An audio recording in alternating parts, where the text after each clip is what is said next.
Mexican President Claudia Sheinbaum said on Wednesday that she and Canadian Prime Minister Mark Carney had agreed to strengthen trade collaboration, particularly in light of the tariffs from U.S. President Donald Trump, set to go into effect on August 1st. And as countries seek other export markets, that's going to reduce the supply to U.S. markets. It's going to reduce. North America's trade landscape just took a sharp turn, and the United States is watching from the sidelines. On Wednesday, Mexican President Claudia Sheinbaum and Canadian Prime Minister Mark Carney announced a deepened trade partnership, a direct response to the 30% tariffs President Trump plans to slap on their goods starting August 1st. Once, the US, Canada, and Mexico were a tight-knit trio, sharing car factories, grain shipments, and even playful jabs over whose beer reigned supreme. But now, with the US throwing tariff threats like punches at a family reunion, Canada and Mexico have walked away arm in arm, building a $120 billion trade corridor that cuts America out entirely. This isn't just a trade spat, it's a betrayal of trust, and the cost is hitting harder than anyone expected. From empty factory floors in Detroit to thinning grocery shelves, the US is learning that when you lock out your allies, you're the one left standing alone. Let's unpack how this happened and what it means for a continent at a crossroads. For decades, the US was the beating heart of North American trade, with Canada and Mexico sending goods across its borders in a steady flow. In 2024, those two neighbors accounted for $1.6 trillion in U.S. trade, $762 billion with Canada, $840 billion with Mexico. That's a third of America's import dollars, fueling jobs from Michigan's auto plants to Iowa's cornfields. But Trump's tariff threats have turned that partnership into a grudge match. His plan to tax Canadian and Mexican goods at 30% was meant to flex American muscle, but it's backfired. Instead of bowing to pressure, Canada and Mexico are forging their own path, a northern corridor that reroutes $120 billion in trade. Think steel, electric vehicle batteries, and soybeans around U.S. ports and customs. It's a Pacific to Gulf network that skips Buffalo and Laredo, and it's set to reshape the continent's economic map without a single U.S. checkpoint. This corridor isn't just a workaround, it's a statement. Canada's been upgrading its Pacific ports for years, with a $2.3 billion investment in Prince Rupert turning it into a cargo powerhouse handling 23 million tons annually. Mexico's keeping pace, pouring $1.6 billion into ports like Manzanillo, which is gearing up to process 10 million containers a year, rivaling Los Angeles. Together, they've built a 4,400-mile rail and port system that links Canadian steel to Mexican auto plants, bypassing U.S. tolls. The numbers are brutal. U.S. Customs and Border Protection could lose $3.5 billion a year in fees, while logistics firms face an $11 billion hit as cargo skips American rails. For the Midwest, that's 2.8% of its GDP vanishing into a trade route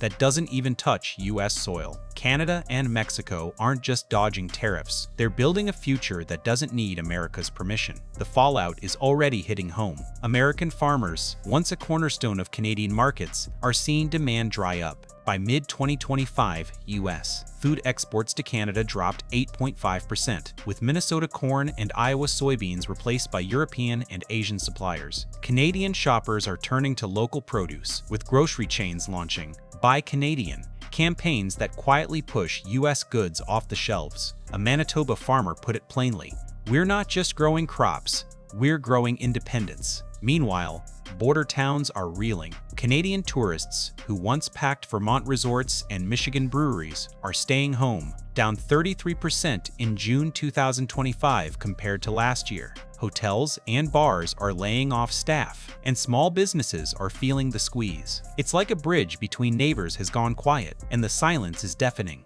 This wasn't an accident, it was a miscalculation. Trump's tariff strategy turned trade talks into a shouting match, and Canada and Mexico stopped listening. Instead of retaliating with their own tariffs, Canada took a smarter route. Prime Minister Carney rolled out a $1 billion fund to bolster domestic steel and supply chains, earning cheers from workers and unions. A Toronto auto plant manager said they're already swapping U.S. parts for Canadian ones, saving jobs and cutting costs. Canada's also tightened the corkscrews, capping steel imports from non-FTA countries at 50% of 2024 levels and slapping a 50% tariff on anything above that. It's a calm, calculated move, prioritizing Canadian steel for new pipelines and rail projects. While the US brags about tariff revenue, Canada's building resilience, one steel beam at a time. The Northern Corridor is the real game changer. This rail and port network, backed by a $3.3 billion private consortium, is designed to handle 15 million tons of high-value cargo a year. Think EV batteries and clean steel. It's already moving, with Canada's Pacific Shortlink rail upgrade speeding goods from Prince Rupert to Mexican ports like Mazatlan. A blockchain-based customs system lets Canada and Mexico swap data without US servers, erasing billions in American fees. For the US, the math is grim. 360,000 EV builds a year are shifting to Ontario and southern Mexico, costing 108,000 indirect American jobs. Factories in Michigan and Ohio are idling, not for summer breaks, but because parts like rare earth magnets are stuck in tariff limbo. Ford's Louisville plant and GM's Warren Truck Assembly have slashed output, leaving workers in the lurch and supply chains in chaos. Consumers are feeling it too. Inflation's climbing, hitting 2.7% in June 2025, up from 2.4% earlier in the year. Grocery bills are spiking as Canadian and Mexican goods get pricier or disappear entirely. A Midwest retiree summed it up. "I'm paying more for everything, but my town's losing jobs. Where's the win?" The tariffs were sold as a way to bring back manufacturing, but they're starving the very plants they were meant to protect. Detroit's auto industry, which supports 10.1 million US jobs, is teetering as suppliers consider moves to Canada or Mexico. The National Retail Federation warns that a 1–2% drop in US port volume could raise imported goods prices by 4 cents on the dollar. From lumber to car parts, the cost of America First is hitting American wallets hardest. Canada and Mexico aren't just reacting, they're rewriting the rules. The Northern Corridor isn't a temporary fix, it's built to last, with officials projecting $69 billion in diverted trade by 2026 and full operation by 2028. It's a green corridor too, pairing Canada's clean steel with Mexico's eco-friendly batteries, opening doors to European carbon trading deals. Canada predicts this shift could make Canada a North American hub for sustainable manufacturing, outshining the US in innovation and stability. While Trump counts tariff dollars, Canada and Mexico are banking on efficiency and trust, locking in gains that won't vanish even if US policies soften. It's a masterclass in playing the long game,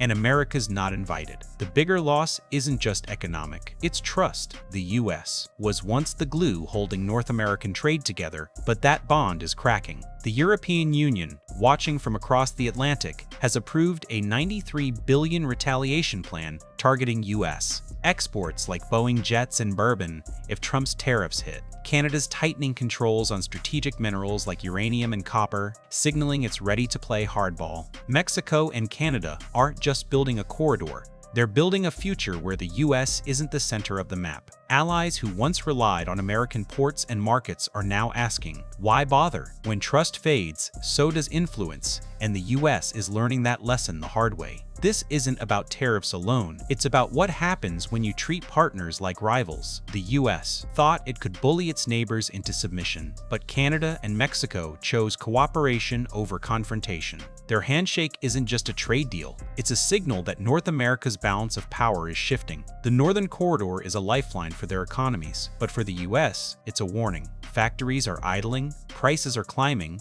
and border towns are losing their spark. The White House might boast about tariff revenue, but the real cost is measured in empty assembly lines, higher grocery bills, and allies who no longer show up. When you burn bridges, you don't just lose trade, you lose friends. So, what's next? The US faces a choice: double down on tariffs and watch more cargo and jobs slip away, or rethink a strategy that's pushing allies out the door. Canada and Mexico aren't waiting for an invitation. They're already moving, with trains ready to roll and ports expanding. The Northern Corridor isn't just a detour, it's a new reality, one where America risks becoming a footnote. The question isn't about dollars or duties anymore. It's about whether the US can rebuild the trust it's lost, or if it's destined to stand alone, shouting about victories while its neighbors build a future without it. What do you think? Can America win back its allies, or has the map already been redrawn?